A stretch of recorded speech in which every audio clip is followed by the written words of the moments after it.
Sierra Leone's Vice President says the state will provide economic assistance to the families of the 100 people killed on Friday when a fuel tanker exploded in the capital, Freetown. November the 5, that time they know me ma in the work now attacking. Hey, they leave.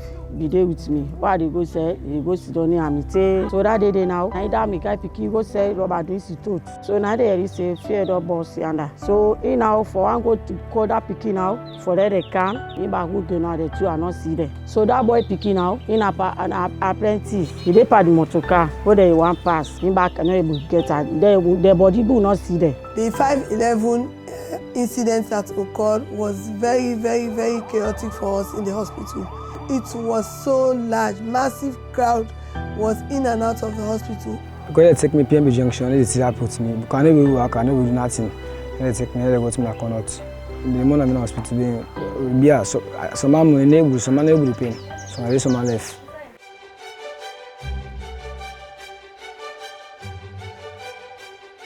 It happens between 7 and 8, and we spent the night here, but WHO was here as early as the start of working hours.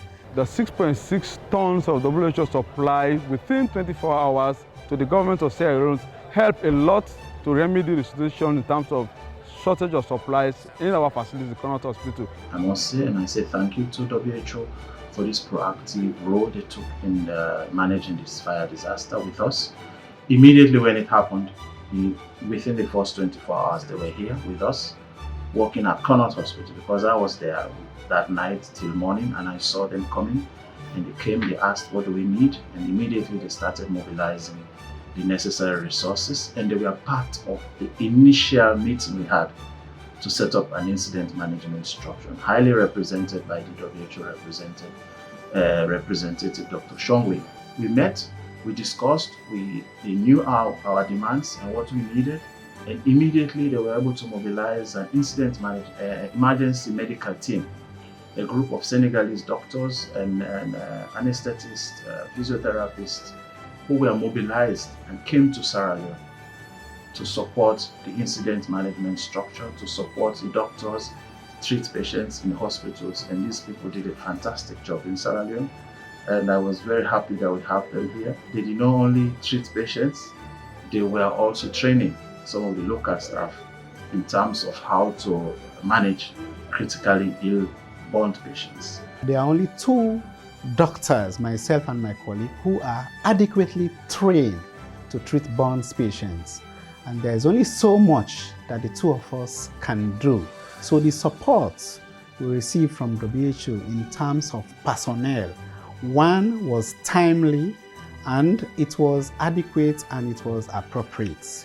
And the emergency medical team from WHO that came comprised almost of all the necessary specialties you require to manage burn patients. Value addedness of the WHO response to support the government and people of Sierra Leone to deal with the unfortunate Wellington tanker explosion that affected so many people was quite remarkable.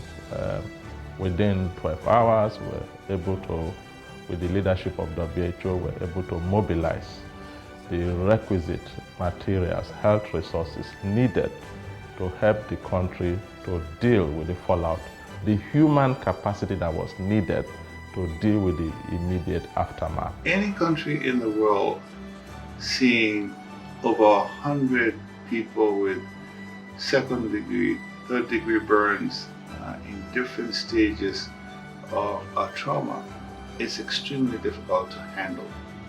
That's what we faced in Sierra Leone.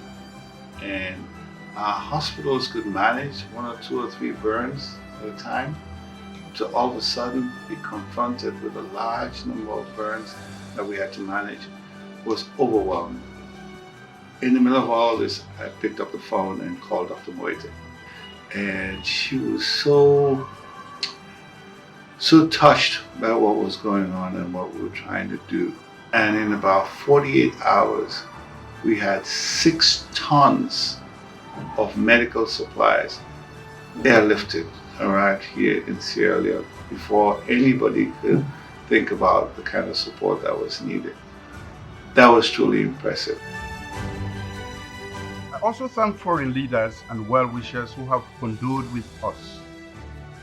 Especially, I thank the World Health Organization that is airlifting 6.6 tons of emergency medical supplies as their initial response to the severe burn cases.